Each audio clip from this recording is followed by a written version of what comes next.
یہ قرآن تو صرف تمام جہان والوں کے لیے نصیحت ہے۔ اعوذ باللہ من الشیطان الرجیم، بسم اللہ الرحمن الرحیم۔ ناظرین محترم، السلام علیکم ورحمۃ اللہ وبرکاتہ۔ میں ہوں آپ کا میزبان محمد رئیس احمد، اور پیش کیا جا رہا ہے تلاوت قرآن کریم، ترجمہ اور تفسیر پر مشتمل پروگرام پیغام قرآن۔ الحمدللہ آج 24ویں پارے کی تلاوت کا آغاز ہوگا۔ ترجمہ پیش کیا جائے گا، تفسیر پیش کی جائے گی، پہلا ربع انشاءاللہ آج تلاوت کیا جائے گا۔ سورۃ الزمر جو ہے آج انشاءاللہ آج اس کی تلاوت ہوگی۔ ہمارے ساتھ تشریف فرما ہے ممتاز معروف قاری جناب قاری نعمان نعیمی۔ السلام علیکم ورحمۃ اللہ وبرکاتہ۔ وعلیکم السلام ورحمۃ اللہ وبرکاتہ۔ اور ناظرین محترم، تفسیر کے لیے تشریف فرما ہے ممتاز معروف عالم دین حضرت علامہ مفتی محمد اسماعیل نورانی صاحب۔ السلام علیکم ورحمۃ اللہ وبرکاتہ۔ وعلیکم السلام ورحمۃ اللہ وبرکاتہ۔ آئیے ناظرین، تلاوت قرآن کریم کا آغاز ہو رہا ہے۔ میں ملتمس ہوں قاری نعمان نعیمی سے کہ تلاوت کلام پاک کی سعادت حاصل کریں۔ اعوذ باللہ من الشیطان الرجیم، بسم اللہ الرحمن الرحیم۔ فمن أظلم ممن كذب على الله وكذب بالصدق إذ جاءه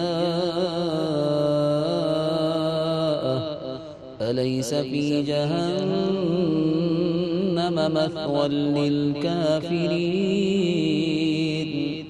میں اللہ کی پناہ میں آتا ہوں شیطان مردود سے۔ اللہ ہی کے نام سے شروع کرتا ہوں جو نہایت رحم فرمانے والا بہت مہربان ہے۔ پس اس سے زیادہ اور کون ظالم ہوگا جو اللہ پر جھوٹ باندھے اور جب سچ اس کے پاس آئے تو وہ اس کو جھٹلائے۔ کیا دوزخ میں کافروں کا ٹھکانہ نہیں ہے؟ والذی جاء بالصدق وصدق به اولئک هم المتقون۔ اور جو سچے دین کو لے کر آئے اور جنہوں نے اس کی تصدیق کی وہی لوگ متقی ہیں۔ لهم ما يشاءون عند ربهم ذلك جزاء المحسنين۔ ان کے لیے ان کے رب کے پاس ہر وہ نعمت ہے جس کو وہ چاہیں، اور یہی نیکی کرنے والوں کی جزا ہے۔ لِيُكَفِّرَ اللَّهُ عَنْهُمْ أَسْوَأَ الَّذِي عَمِلُوا وَيَجْزِيَهُمْ أَجْرَهُمْ بِأَحْسَنِ الَّذِي كَانُوا يَعْمَلُونَ۔ تاکہ اللہ ان محسنین سے ان کے کیے ہوئے زیادہ برے کاموں کو دور کر دے اور ان کے کیے ہوئے زیادہ نیک کاموں کی ان کو جزا عطا فرمائے۔ أَلَيْسَ اللَّهُ بِكَافٍ عَبْدَهُ وَيُخَوِّفُونَكَ بِالَّذِينَ مِن دُونِهِ وَمَن يُضْلِلِ اللَّهُ فَمَا لَهُ مِنْ هَادٍ۔ کیا اللہ اپنے بندے کے لیے کافی نہیں ہے؟ یہ لوگ آپ کو اللہ کے سوا دوسرے معبودوں سے ڈرا رہے ہیں، اور جس کو اللہ گمراہی پر چھوڑ دے اس کے لیے کوئی ہدایت دینے والا نہیں ہے۔ وَمَن يَهْدِ اللَّهُ فَمَا لَهُ مِن مُضِلٍّ أَلَيْسَ اللَّهُ بِعَزِيزٍ ذِي انتقام۔ اور جس کو اللہ ہدایت عطا فرمائے اس کو کوئی گمراہ کرنے والا نہیں ہے۔ کیا اللہ غالب منتقم نہیں ہے؟ وَلَئِن سَأَلْتَهُم مَّنْ خَلَقَ السَّمَاوَاتِ وَالْأَرْضَ لَيَقُولُنَّ اللَّهُ قُلْ أَفَرَأَيْتُم مَّا تَدْعُونَ مِن دُونِ اللَّهِ إِنْ أَرَادَنِيَ اللَّهُ بِضُرٍّ هَلْ هُنَّ كَاشِفَاتُ ضُرِّهِ أَوْ أَرَادَنِي بِرَحْمَةٍ هَلْ هُنَّ ممسكات رحمته قل حسبي الله عليه يتوكل المتوكلون. اور اگر آپ ان سے سوال کریں کہ آسمانوں اور زمینوں کو کس نے پیدا کیا ہے تو یہ ضرور کہیں گے اللہ نے. آپ کہیے بھلا تم یہ بتاؤ کہ تم اللہ کو چھوڑ کر جن کی پرستش کرتے ہو، اگر اللہ مجھے کوئی ضرر پہنچانا چاہے تو کیا یہ اس کے پہنچائے ہوئے ضرر کو دور کر سکیں گے؟ یا اگر وہ مجھ پر رحمت کا ارادہ کرے تو کیا وہ اللہ کی رحمت مجھ سے روک سکیں گے؟ آپ کہیے مجھے اللہ کافی ہے، اسی پر توکل کرنے والے توکل کرتے ہیں. قل يا قوم اعملوا على مكانتكم إني عامل فسوف تعلمون من يأتيه عذاب يخزيه ويحل عليه عذاب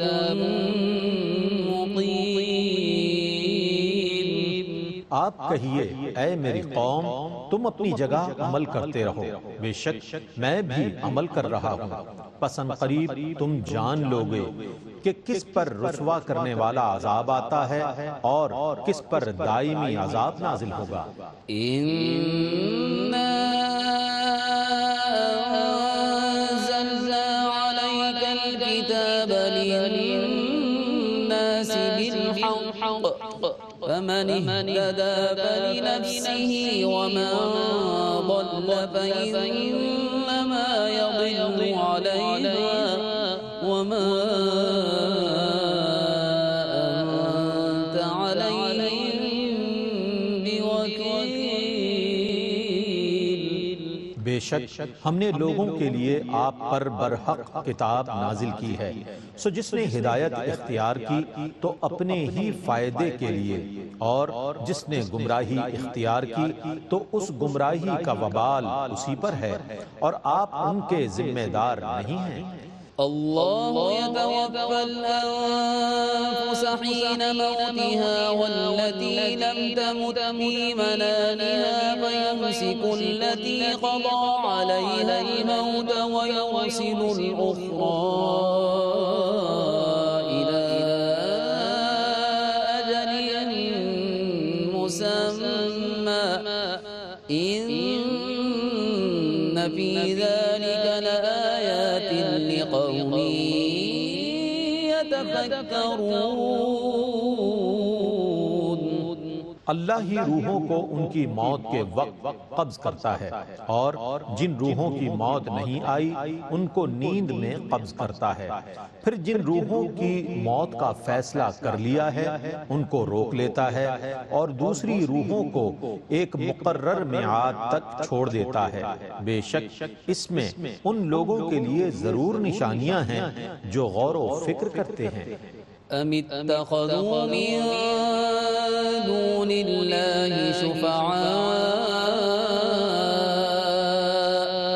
قل أولو كانوا لا يملكون شيئا ولا يعقلون. کیا انہوں نے اللہ کو چھوڑ کر اپنے سفارشی بنا رکھے ہیں؟ آپ کہیے خواہ وہ کسی چیز کے مالک نہ ہوں اور نہ عقل و خرد رکھتے ہیں. قل للہ الشفاعة جميعا له ملك السماوات والأرض ثم إليه ترجعون. آپ کہیے تمام شفاعتوں کا مالک اللہ ہی ہے، تمام آسمانوں اور زمینوں کی ملکیت اللہ ہی کے لیے ہے، پھر تم اسی کی طرف لوٹائے جاؤ گے. وَإِذَا ذُكِرَ اللَّهُ وَحْدَهُ اشْمَأَزَّتْ قُلُوبُ الَّذِينَ لَا يُؤْمِنُونَ بِالْآخِرَةِ وَإِذَا ذُكِرَ الَّذِينَ مِن دُونِهِ إِذَا هُمْ يَسْتَبْشِرُونَ. اور جب صرف اللہ کا ذکر کیا جائے تو ان لوگوں کے دل متنفر ہوتے ہیں جو آخرت پر یقین نہیں رکھتے، اور جب اللہ کے سوا دوسروں کا ذکر کیا جائے تو وہ خوش ہوتے ہیں۔ قل اللهم فاطر السماوات والأرض عالم الغيب والشهادة أنت تحكم بين عبادك فيما كانوا فيه يختلفون۔ آپ دعا کیجئے، اے اللہ آسمانوں اور زمینوں کے پیدا کرنے والے، غیب اور ظاہر کے جاننے والے، تو ہی اپنے بندوں کے درمیان ان چیزوں کا فیصلہ فرمائے گا جن میں وہ اختلاف کر رہے ہیں۔ وَلَوْ أَنَّ لِلَّذِينَ ظَلَمُوا مَا فِي الْأَرْضِ جَمِيعًا وَمِثْلَهُ مَعَهُ لَافْتَدَوْا بِهِ مِن سُوءِ الْعَذَابِ يَوْمَ الْقِيَامَةِ وَبَدَا لَهُم مِّنَ اللَّهِ مَا لَمْ يَكُونُوا يَحْتَسِبُونَ۔ اور اگر ظالموں کے پاس روئے زمین کی تمام چیزیں ہوتی اور اتنی ہی اور بھی ہوتی تو وہ قیامت کے دن کے برے عذاب سے بچنے کے لیے اس کو ضرور فدیے میں دے دیتے، اور ان کے لیے اللہ کی طرف سے وہ عذاب ظاہر ہوگا جس کا انہیں وہم و گمان بھی نہ تھا۔ وَبَدَا لَهُمْ سَيِّئَاتُ مَا كَسَبُوا وَحَاقَ بِهِم مَّا كَانُوا بِهِ يَسْتَهْزِئُونَ۔ اور ان کے کیے ہوئے برے کام ان کے لیے ظاہر ہوں گے، اور جس عذاب کا وہ مذاق اڑایا کرتے تھے وہ ان کا احاطہ کر لے گا۔ فَإِذَا مَسَّ الْإِنسَانَ ضُرٌّ دَعَانَا ثُمَّ إِذَا خَوَّلْنَاهُ نِعْمَةً مِّنَّا قَالَ إِنَّمَا أُوتِيتُهُ عَلَى عِلْمٍ بَلْ هِيَ فِتْنَةٌ وَلَكِنَّ أَكْثَرَهُمْ لَا يَعْلَمُونَ۔ پس جب انسان کو کوئی تکلیف پہنچتی ہے تو وہ ہم کو پکارتا ہے، پھر جب ہم اس کو اپنے پاس سے کوئی نعمت عطا فرماتے ہیں تو وہ کہتا ہے کہ یہ نعمت تو مجھے صرف ایک علم کی بنا پر دی گئی ہے، بلکہ در حقیقت یہ آزمائش ہے، لیکن اکثر لوگ نہیں جانتے۔ قد قالها الذين من قبلهم فما أغنى عنهم ما كانوا يكسبون۔ بے شک اس سے پہلے بھی لوگوں نے یہ بات کہی تھی، سو ان کی کمائی ان کے کسی کام نہ آئی۔ فأصابهم سيئات ما كسبوا والذين ظلموا من هؤلاء سيصيبهم سيئات ما كسبوا وما هم بمعجزين۔ پس ان کے برے کاموں کا عذاب انہیں آ پہنچا، اور ان لوگوں میں سے جو ظالم ہیں انہیں بھی ان کے برے کاموں کا وبال پہنچے گا، اور وہ اللہ کو عاجز کرنے والے نہیں ہیں۔ أَوَلَمْ يَعْلَمُوا أَنَّ اللَّهَ يَبْسُطُ الرِّزْقَ لِمَن يَشَاءُ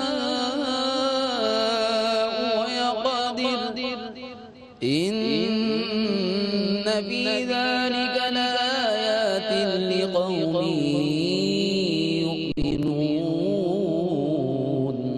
کیا انہوں نے یہ نہیں جانا کہ اللہ جس کے لیے چاہتا ہے رزق کشادہ کر دیتا ہے، اور جس کے لیے چاہتا ہے تنگ کر دیتا ہے؟ بے شک اس میں ایمان لانے والوں کے لیے ضرور نشانیاں ہیں۔ قل يا عبادي الذين أسرفوا على أنفسهم لا تقنطوا من رحمة الله إن الله يغفر الذنوب جميعا إنه هو الغفور الرحيم۔ آپ کہیے اے میرے وہ بندو جو گناہ کر کے اپنی جانوں پر زیادتی کر چکے ہو، اللہ کی رحمت سے مایوس نہ ہو، بے شک اللہ تمام گناہوں کو بخش دے گا، بے شک وہی بہت بخشنے والا بے حد رحم فرمانے والا ہے۔ وَأَنِيبُوا إِلَى رَبِّكُمْ وَأَسْلِمُوا لَهُ مِن قَبْلِ أَن يَأْتِيَكُمُ الْعَذَابُ ثُمَّ لَا تُنصَرُونَ۔ اور تم اپنے رب کی طرف رجوع کرو اور اس کی اطاعت کرو، اور اس سے پہلے کہ تم پر عذاب آئے پھر تمہاری مدد نہ کی جائے تم اسلام لے آؤ۔ وَاتَّبِعُوا أَحْسَنَ مَا أُنزِلَ إِلَيْكُم مِّن رَّبِّكُم مِّن قَبْلِ أَن يَأْتِيَكُمُ الْعَذَابُ بَغْتَةً وَأَنتُمْ لَا تَشْعُرُونَ۔ اور تمہارے رب کی طرف سے تم پر جو احکام نازل کیے گئے ان میں سے سب سے اچھے احکام پر عمل کرو، اس سے پہلے کہ تم پر اچانک عذاب آ جائے اور تمہیں اس کا شعور بھی نہ ہو۔ أَن تَقُولَ نَفْسٌ يَا حَسْرَتَا عَلَى مَا فَرَّطتُ فِي جَنبِ اللَّهِ وَإِن كُنتُ لَمِنَ السَّاخِرِينَ۔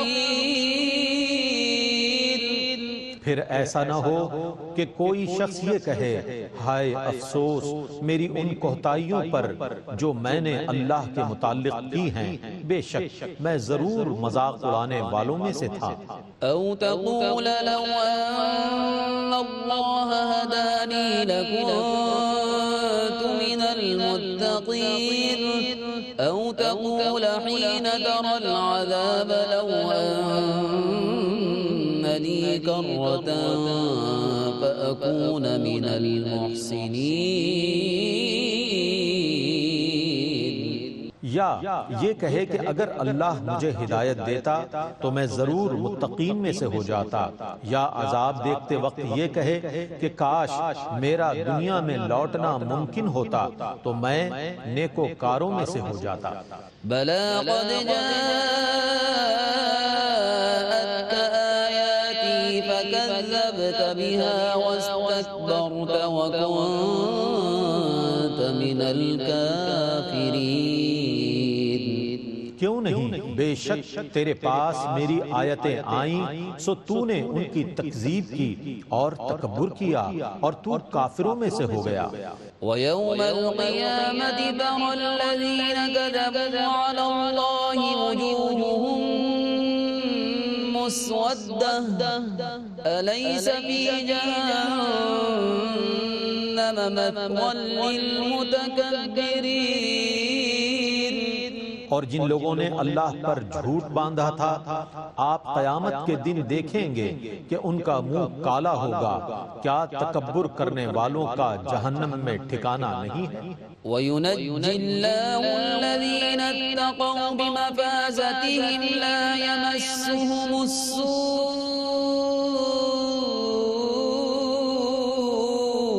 وَلَا هُمْ يَحْزَنُونَ۔ اور اللہ متقین کو ان کی کامیابی کے سبب سے عذاب سے نجات دے گا، ان کو کوئی تکلیف نہیں پہنچے گی اور نہ وہ غمگین ہوں گے۔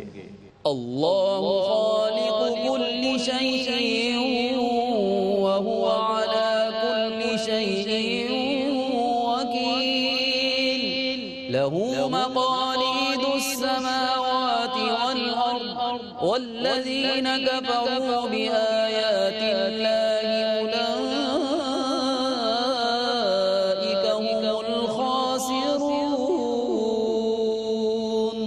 اللہ ہر چیز کا خالق ہے اور وہ ہر چیز کا نگہبان ہے، اسی کے پاس آسمانوں اور زمینوں کی چابیاں ہیں، اور جن لوگوں نے اللہ کی آیتوں کے ساتھ کفر کیا ہے وہی نقصان اٹھانے والے ہیں۔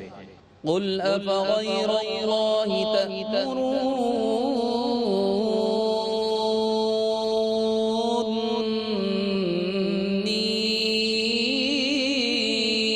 أعبد أيها الجاهلون. آپ کہیے کہ اے جاہلو، کیا تم مجھے غیر اللہ کی عبادت کرنے کا بزور حکم دے رہے ہو؟ وَلَقَدْ أُوحِيَ إِلَيْكَ وَإِلَى الَّذِينَ مِن قَبْلِكَ لَئِنْ أَشْرَكْتَ لَيَحْبَطَنَّ عَمَلُكَ وَلَتَكُونَنَّ مِنَ الْخَاسِرِينَ. بَلِ اللَّهَ فَاعْبُدْ وَكُن مِّنَ الشَّاكِرِينَ. بے شک آپ کی طرف توحید کی وحی کی گئی ہے اور آپ سے پہلے نبیوں کی طرف کہ اگر بالفرض آپ نے شرک کیا تو آپ کے عمل ضرور ضائع ہو جائیں گے اور آپ ضرور نقصان اٹھانے والوں میں سے ہو جائیں گے، بلکہ آپ اللہ ہی کی عبادت کریں اور شکر ادا کرنے والوں میں سے ہو جائیں. وما قدر الله حق قدره والأرض جميعا قبضته يوم القيامة والسماوات مطويات بيمينه سبحانه وتعالى عما يشركون.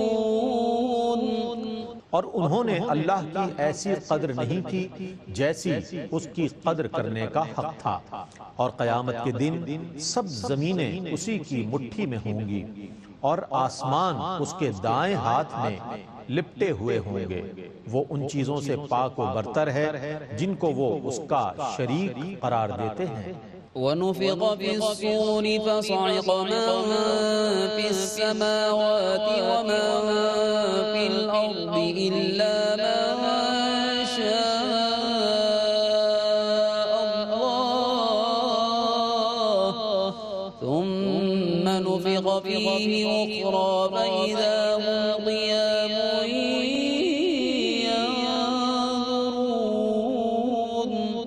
اور سور میں پھونکا جائے گا تو آسمانوں اور زمینوں والے سب ہلاک ہو جائیں گے ماں سوا ان کے جن کو اللہ چاہے. پھر دوبارہ سور پھونکا جائے گا تو اچانک وہ سب کھڑے ہو کر دیکھنے لگیں گے. وأشرقت الأرض بنور ربها ووضع الكتاب وجيء بالنبيين والشهداء وقضي بينهم بالحق وهم لا يظلمون. اور زمین اپنے رب کے نور سے چمکے گی اور کتاب رکھ دی جائے گی اور تمام نبیوں اور تمام شہداء کو لایا جائے گا اور ان کے درمیان حق کے ساتھ فیصلہ کر دیا جائے گا اور ان پر کوئی ظلم نہیں کیا جائے گا. وَوُفِّيَتْ كُلُّ نَفْسٍ مَا عَمِلَتْ وَهُوَ أَعْلَمُ بِمَا يَفْعَلُونَ. اور ہر نفس کو اس کے اعمال کا پورا پورا بدلہ دیا جائے گا اور اللہ ان کے سب کاموں کو خوب جاننے والا ہے. وَسِيقَ الَّذِينَ كَفَرُوا إِلَى جَهَنَّمَ زُمَرًا حَتَّى إِذَا جَاءُوهَا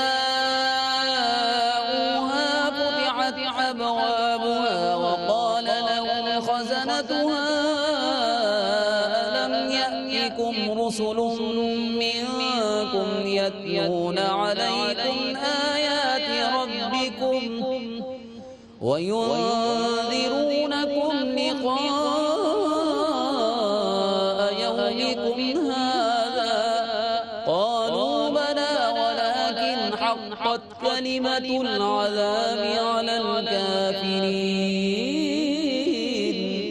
اور کافروں کو گروہ در گروہ جہنم کی طرف پھانکا جائے گا، حتیٰ کہ جب وہ جہنم پر پہنچ جائیں گے تو اس کے دروازے کھول دیے جائیں گے، اور جہنم کے محافظ کافروں سے کہیں گے کیا تمہارے پاس تمہاری جنس سے رسول نہیں آئے تھے جو تمہارے سامنے تمہارے رب کی آیات تلاوت کرتے تھے اور تمہیں اس دن کی ملاقات سے ڈراتے تھے؟ وہ کہیں گے کیوں نہیں، لیکن عذاب کا حکم کافروں پر ثابت ہو گیا۔ قیل ادخلوا ابواب جہنم خالدین فیہا فبئس مثوى المتکبرین۔ کہا جائے گا اب تم جہنم کے دروازوں میں داخل ہو جاؤ، تم وہاں ہمیشہ رہو گے، سو تکبر کرنے والوں کا کیسا برا ٹھکانہ ہے۔ وسیق الذین اتقوا ربهم إلى الجنة زمرا حتى إذا جاءوها وفتحت أبوابها وقال لهم خزنتها سلام عليكم طبتم فادخلوها خالدين۔ اور اپنے رب سے ڈرنے والوں کو گروہ در گروہ جنت کی طرف روانہ کیا جائے گا، حتیٰ کہ جب وہ جنت پر پہنچیں گے اور اس کے دروازے کھول دیے جائیں گے تو جنت کے محافظ ان سے کہیں گے تم پر سلام ہو، تم پاک اور صاف ہو، تم اس جنت میں ہمیشہ رہنے کے لیے داخل ہو جاؤ۔ وقالوا الحمد لله الذي صدقنا وعده وأورثنا الأرض نتبوأ من الجنة حيث نشاء فنعم أجر العاملين۔ اور وہ کہیں گے تمام تعریفیں اللہ ہی کے لیے ہیں جس نے ہم سے کیا ہوا وعدہ سچا کر دیا اور ہم کو اس زمین کا وارث بنا دیا، ہم جہاں چاہیں جنت میں رہتے ہیں، پس نیک عمل کرنے والوں کا کیا ہی اچھا اجر ہے۔ وَتَرَى الْمَلَائِكَةَ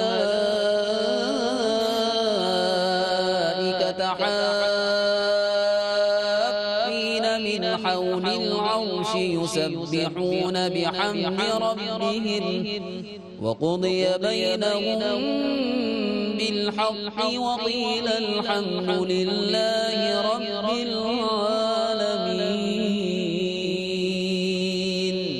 اے رسول مکرم، آپ دیکھیں گے کہ فرشتے عرش کے گرد حلقہ بنائے ہوئے اپنے رب کی حمد کے ساتھ تسبیح کر رہے ہیں، اور ان کے درمیان حق کے ساتھ فیصلہ کر دیا جائے گا، اور یہ کہا جائے گا کہ تمام تعریفیں اللہ کے لیے ہیں جو تمام جہانوں کا رب ہے۔ اللہ تلاوت قرآن کریم اور ترجمہ آپ نے ملاحظہ فرمایا۔ آئیے ان آیات بینات کی تفسیر کے لیے، تفہیم کے لیے ہم چلتے ہیں علامہ مفتی محمد اسماعیل نورانی صاحب کی جانب۔ بسم اللہ۔ بسم اللہ الرحمن الرحیم، الحمدللہ رب العالمین والصلاة والسلام علی سید الانبیاء والمرسلین۔ معزز ناظرین، الحمدللہ آج 24ویں پارے کا آغاز کیا گیا ہے، اور گزشتہ پروگرام سے سورۃ الزمر کی تلاوت کا جو آغاز کیا گیا تھا، آج الحمدللہ اس سورت کی تلاوت کی تکمیل کی گئی ہے۔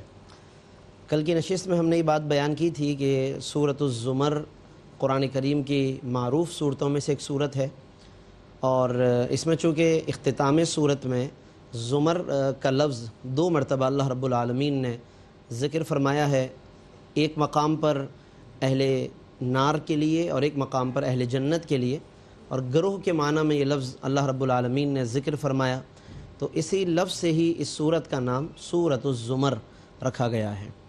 اس صورت میں 75 آیتیں ہیں، جن میں سے 31 آیتیں کل کی نشست میں تلاوت کی گئی تھیں، اور آج اس کے بعد 32 سے آخر تک جو بھی آیات ہیں آج کی نشست میں تلاوت کی گئی ہیں۔ 8 رکوع پر مشتمل صورت ہے یہ، 3 رکوع کل کی نشست میں تلاوت کیے گئے، اور آج بقیہ 5 رکوع کی تلاوت کی گئی ہے۔ ناظرین، جب ہم اس صورت کے اس 24ویں پارے کے آغاز سے جب ہم مطالعہ کرتے ہیں ان آیات ربانیہ کا، تو ہمیں ابتداً نظر آتا ہے کہ اللہ رب العالمین نے 2 قسم کے طبقات کا ذکر کیا ہے۔ ایک وہ طبقہ کہ جب اس کے سامنے پیغام حق بیان کیا جاتا ہے تو وہ انکار کرتا ہے، وہ جھٹلا دیتا ہے، اور بالکل اس کے برعکس ایک وہ طبقہ ہے کہ جس کے سامنے جب پیغام حق بیان کیا جاتا ہے، کسی چیز کی صداقت و سچائی بیان کی جاتی ہے، تو وہ کسی قسم کی پس و پیش کیے بغیر، تردد کیے بغیر آگے بڑھ کر اس سچائی کو قبول کرتا ہے اور پھر اس پر قائم و دائم رہتا ہے۔ چنانچہ جس طبقے نے جھٹلانے کو اپنی روش بنایا تو اللہ رب العالمین نے پھر ان کی مذمت فرمائی ہے، ان کا انجام بیان فرمایا، اور آغاز میں ہی فرما دیا فمن اظلم ممن کذب علی اللہ وکذب بالصدق اذ جاء، اس سے زیادہ ظالم کون کہ جو اللہ پر جھوٹ باندھتا ہے اور تکذیب کرتا ہے اس سچائی کی کہ جو سچائی اس کے پاس آئی۔ الیس فی جہنم مثوی للکافرین، کہ کیا جہنم میں کفار کا ٹھکانہ نہیں ہے، یعنی وہی جھٹلانے والے مکذبین، منکرین، کافرین، ان کے لیے۔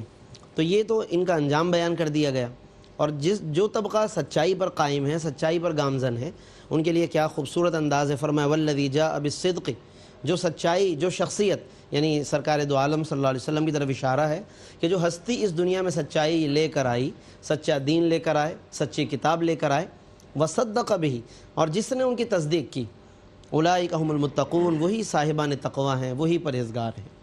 تو یہاں پر ناظرین سچائی لے کر آنے والی شخصیت کی بھی تعریف کی گئی ہے، اور جس نے تصدیق کی، اس میں آگے بڑھ کر اس سچائی کو اپنے سینے سے لگایا، ان کی بھی تعریف کی گئی ہے۔ علماء مفسرین میں پھر اس بات میں مختلف اقوال ہیں کہ اس سے مراد کون ہے، وصدق بہ، کہ جنہوں نے تصدیق کی، اس سے مراد کون ہے۔ بعض علماء مفسرین نے اس سے حضرت سیدنا علی مرتضیٰ رضی اللہ تعالیٰ عنہ کی شخصیت کو مراد لیا ہے کہ انہوں نے تصدیق کی اور اللہ رب العالمین نے ان کی تعریف فرمائی، اور کئی علماء مفسرین ہیں کہ جنہوں نے اس سے حضرت سیدنا صدیق اکبر رضی اللہ تعالیٰ عنہ کی شخصیت کو مراد لیا ہے کہ سرکار دو عالم صلی اللہ علیہ وسلم سچائی لے کر آئے اس دنیا میں، اور وصدق بہ، شان صدیقیت کا گویا کہ مظاہرہ کیا ہے اور شان تصدیق کا مظاہرہ کیا ہے حضرت صدیق اکبر رضی اللہ تعالیٰ عنہ نے۔ تو یہ بھی ایک قول ہے مفسرین کا، اور ہمیں ظاہر ہے کہ اس معاملے میں کوئی تردد نہیں ہے کہ اس سے سیدنا صدیق اکبر رضی اللہ تعالیٰ عنہ مراد لیے جائیں، سیدنا علی مرتضیٰ رضی اللہ تعالیٰ عنہ مراد لیے جائیں، تو ان دونوں باتوں میں کوئی تعارض نہیں ہے۔ الحمدللہ اہل سنت و جماعت کے نزدیک اصحاب کرام اور اہل بیت کا یہ گلدستہ اور یہ ذکر خیر، تو اگر ان اقوال میں، اقوال مفسرین میں اگر کہیں اس سے کوئی خاص شخصیت مراد ہو کسی جگہ، یا اسی مقام پر کسی اور مفسر کے نزدیک کوئی اور ہستی مراد ہو، تو ان میں کوئی تضاد نہیں ہے، کوئی ٹکراؤ نہیں ہے، کیونکہ یہ سب کے سب آقائے دو عالم صلی اللہ علیہ وسلم کی بارگاہ سے فیض یافتہ ہیں۔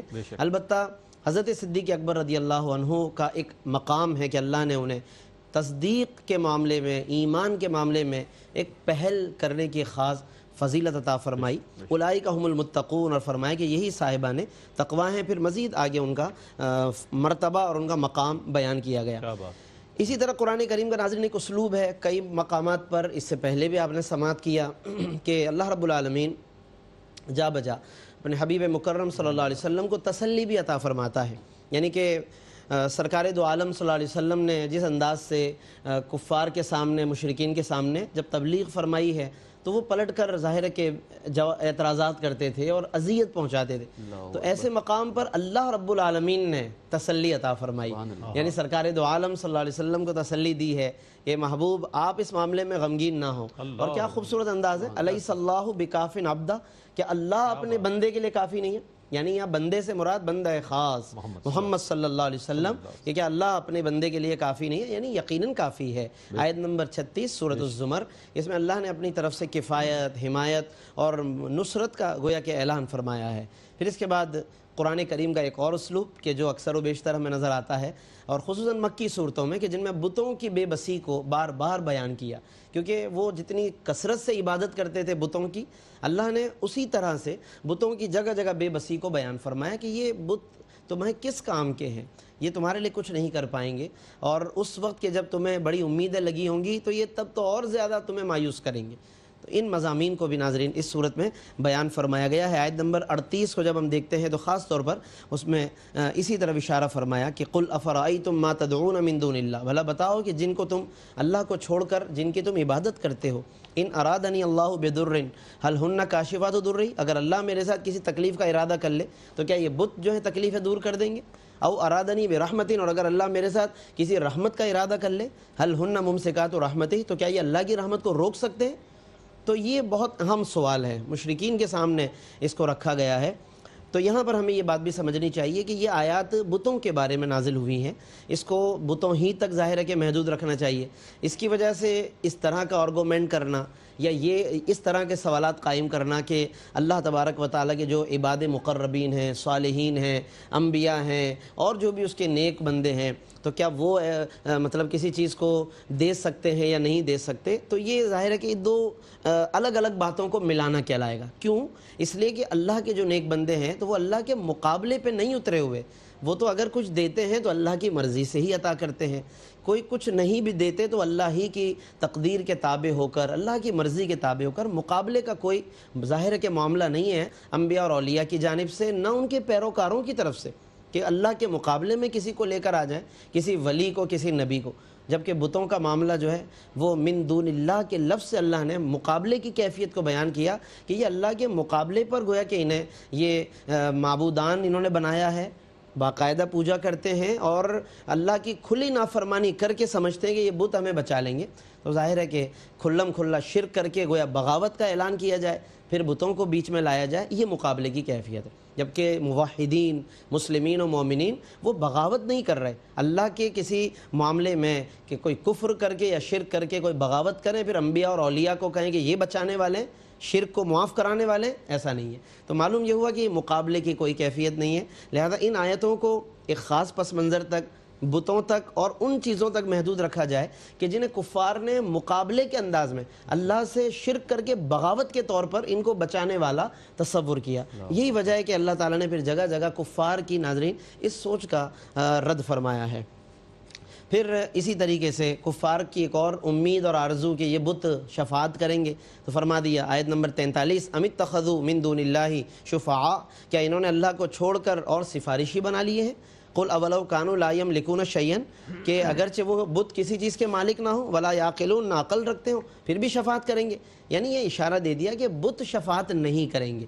لیکن آپ دیکھیے کہ اگر یہ روش کو ہم قائم کر لیں کہ بتوں کی آیتوں کو، جو بتوں والی آیتیں ہیں وہ اہل ایمان پر اگر چسپا کی جائیں، تو کیا پھر شفاعت والی یہ آیتیں کہ جن میں بتوں کی شفاعت کا رد کیا گیا، تو کیا اس سے خدا نخواستہ کسی نبی کی شفاعت کا بھی رد کیا جائے گا؟ تو ایسا نہیں ہے۔ وجہ کیا ہے کہ واضح فرق ہے کہ بت اس لیے شفاعت نہیں کر سکتے کہ وہ اہل ہی نہیں ہے، اللہ رب العالمین کے ساتھ ان کا کوئی لینا دینا نہیں، کوئی لنک نہیں، کوئی تعلق نہیں۔ اہل اللہ، صالحین، اللہ کی ان پر کرم نوازیاں ہیں، اللہ کی ان پر رحمتیں ہیں، اور پھر وہ ہستی کہ جو جن پر رحمت تو کیا خود رحمت ہے، وہ رحمت للعالمین ہے، ان کی پھر شفاعت کا کیا کہنا۔ تو یہ مضمون بھی ناظرین ہمارے لیے بہت اہم ہے کہ جس سے وہ اصول جو اس سے پہلے ہم نے بیان کیا وہ ہمیں سمجھنے میں کافی آسانی ہو سکتی ہے۔ اور فرما دیا کہ قل للہ الشفاعۃ جمیعا، آیت نمبر 44 الزمر، فرمایا کہ اللہ ہی کی ملکیت میں ہے ساری شفاعت۔ اب جب اللہ کی ملکیت میں ہے تو پھر وہ جسے چاہے ہاتھ میں دے دے۔ اس نے اپنے حبیب کو شفاعت کا اختیار دے دیا، یہ رب کی مرضی ہے، اور ان کے واسطے سے پھر اوروں کو اس نے عطا فرما دیا، یہ پھر اللہ کی ایک تقسیم ہے۔ اس کے بعد ناظرین آیت نمبر 45 میں اللہ تعالیٰ نے ایک خاص کیفیت بیان کی کفار و مشرکین کی کہ جب اللہ تبارک و تعالیٰ کا ان کے سامنے ذکر کیا جاتا ہے تو یہ بڑے افسردہ سے ہو جاتے ہیں، اور جب ان کے بتوں کا ذکر ہوتا ہے تو اذا ہم یستبشرون، تو یہ خوش ہونے لگ جاتے ہیں۔ تو یہاں پر یہ بات سمجھنی چاہیے کہ بتوں کا جو ذکر یعنی اللہ کے مقابلے پر جب کسی چیز کا ذکر ہو، اللہ کے اگینسٹ یعنی جو مخالف ہیں اللہ تبارک و تعالیٰ ان چیزوں کے ذکر پر، تو یہ اس پر خوشی کا ہونا یہ کفار کی نشانی ہے، مشرکین کی علامت ہے۔ اور اللہ تبارک و تعالیٰ کا ذکر ہو تو اس میں اللہ کا ذکر بھی شامل ہے، اللہ والوں کا ذکر بھی شامل ہے، لہذا اللہ والوں کا جب ذکر ہو تو اس میں مایوسی یا افسردگی، اللہ اور اللہ والوں کے ذکر پر افسردگی، یہ ظاہر ہے کہ ان لوگوں کی پہچان بتائی گئی لا یؤمنون بالآخرہ، جو آخرت پر ایمان نہیں رکھتے۔ اہل ایمان کی علامت ہے کہ وہ اللہ کے ذکر پر بھی خوش ہوں، اللہ والوں کے ذکر پر بھی خوش ہوں، اور بتوں کے ذکر پر یا جو اللہ کے مخالفین ہیں ان کے ذکر پر یقیناً مایوسی ہونی چاہیے۔ باقی اس کے علاوہ ایک اور اشارہ دیا کہ قیامت کے دن ان مشرکین کے لیے وہ چیزیں ظاہر ہوں گی جس کا انہیں گمان بھی نہیں تھا۔ یہاں پر علماء نے پھر کچھ واقعات بھی لکھے ہیں۔ علامہ قرطبی نے خاص طور پہ، ابھی تفصیل کا چونکہ وقت نہیں، لیکن ناظرین میں سے اگر کوئی تفسیر قرطبی میں دیکھیں تو بعض صوفیہ کے احوال میں کہ وہ ان آیتوں سے بڑا خوف خدا رکھتے تھے، کہ فرمایا جا رہا ہے کہ کچھ چیزیں ظاہر ہوں گی اللہ کی طرف سے کہ جس کا انہیں گمان بھی نہیں تھا۔ یعنی خوف خدا کا ایک معاملہ ہونا چاہیے ناظرین، خوف خدا کے نہ معلوم کہ ہمارے کون سے اعمال قیامت کے دن ظاہر ہوں کہ جس کا ہمیں یعنی گمان بھی نہیں ہوگا، اور وہ چیز ظاہر ہو۔ اللہ سے اس معاملے میں عافیت طلب کرنی چاہیے۔ اس پر صوفیہ کے احوال تفصیل سے اور ان کے ناموں کے ساتھ یا واقعات کے ساتھ بعض تفاسیر میں ذکر کیے گئے ہیں۔ اس کے علاوہ بتایا گیا کہ اس وقت سے پہلے ایمان لے آؤ کہ قبل اس کے کہ عذاب آئے، پھر تمہیں مدد نہ مل پائے، اور اس سے پہلے کہ اچانک عذاب آئے اس سے پہلے قرآن کی پیروی کر لو۔ یہ تمام مضامین بھی آج کی اس تلاوت میں ناظرین شامل ہیں۔ اختتام پر جب ہم پہنچتے ہیں تو خاص طور پہ جیسے ہم نے شروع میں عرض کیا زمر کا لفظ آیا ہے تو وہ اہل نار کے لیے بھی آیا، اہل جنت کے لیے بھی۔ وسیق الذین کفروا الی جہنم زمرا، ہاں کیے جائیں گے، کھینچتے ہوئے لائے جائیں گے کفار جہنم کی طرف، گروہ در گروہ، حتی اذا جاؤہا، یہاں تک کہ جب وہ پہنچیں گے، فتحت، یہاں واو نہیں ہے، فتحت ابوابها، تو دروازے کھولے جائیں گے۔ جبکہ سیم اہل جنت کا جب ذکر آیا تو وہاں فرمایا وفتحت، اور دروازے تو پہلے ہی کھلے ہوئے ہوں گے۔ یہ خاص کیفیت ہے واو کے ذریعے جو بتائی گئی ہے ناظرین، کہ جہنمی جب پہنچیں گے دروازے پہ تو انہیں ویٹ کرایا جائے گا، انتظار کرایا جائے گا، کہ وہاں گویا الگ ذلت ہوگی، کیونکہ اہل محشر دیکھ رہے ہوں گے تو یہ بھی ایک ذلت اور رسوائی ہے۔ جبکہ اہل جنت کے لیے ایک بڑی خوشخبری، استقبال، پہلے سے دروازے کھلے ہوں گے، پہنچیں گے، انتظار کی کوئی زحمت نہیں ہوگی، فرشتے ویلکم کر رہے ہوں گے اور یہ جنت میں چلتے۔ یہ واو کا ایک فائدہ ہے۔ اس سے ناظرین اندازہ کر لیں کہ قرآن کتنا جامع ہے، کتنی باریکیاں ہوتی ہیں۔ لوگ بڑا سمجھتے ہیں کہ کوئی مسئلہ نہیں ہے، ہم اس کو بس تھوڑی بہت محنت کر کے خود ہی سمجھ لیں گے۔ ایک واو کے ذریعے سے فرق ہو رہا ہے۔ حفاظ کرام کو متشابہ لگ جاتا ہے، فتحت پڑھیں و فتحت پڑھیں، ہمارے قاری صاحب بہتر سمجھتے ہیں، لیکن اس کے اندر بھی علماء نے حکمتیں بیان فرمائی۔ دامن وقت میں گنجائش نہیں ہے، اسی پر میں اپنی بات کو مکمل کر رہا ہوں، اس پیغام کے ساتھ، اس دعا کے ساتھ کہ اللہ تعالی ہمیں قرآن کریم کے ان معانی و مفاہیم میں غور کرنے کی توفیق عطا فرمائے اور اس سے ہمیں بھرپور فیض حاصل کرنے کی توفیق عطا فرمائے، آمین۔ وآخر دعوانا الحمدللہ رب العالمین۔ ماشاءاللہ مفتی صاحب جزاک اللہ، بہت خوبصورت انداز میں سورۃ الزمر کے حوالے سے جو ہمارا آج کا 24ویں پارے کا پہلا ربع ہے وہ مکمل ہوا اور تفسیر اور تلاوت ترجمہ پیش کیا گیا۔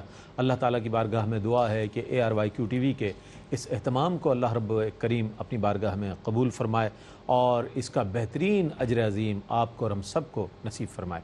اس کے ساتھ ہی اپنے میزبان محمد رئیس احمد کو اجازت دیجیے۔ اللہ حافظ۔ إن هو إلا ذكر للعالمين۔